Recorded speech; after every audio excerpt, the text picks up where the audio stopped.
jungle.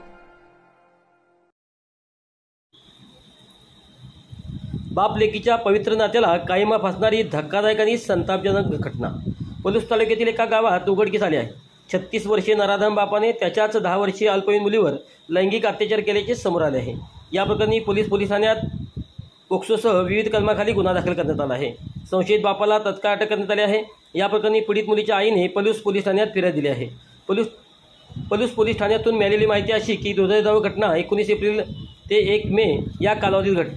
फिर्यादीची अल्पवयीन मुलगी घरात आजीजवळ झोपली असताना तिच्या संशयित बापाने तिला उचलून दुसऱ्या खोलीत नेले.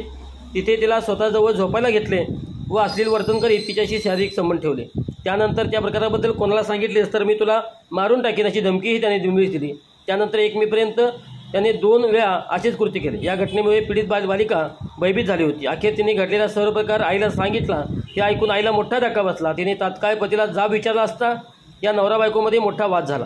यानंतर पीडित आईने मुलीला घेऊन थेट पोलीस ठाणे गाठले आणि सर्व हकीकत पोलिसांना सांगितली. पोलिसांनी घटनेचे गांभीर्य लक्षात घेऊन 21 मे रोजी पोक्सो कायद्याअंतर्गत गुन्हा दाखल केला.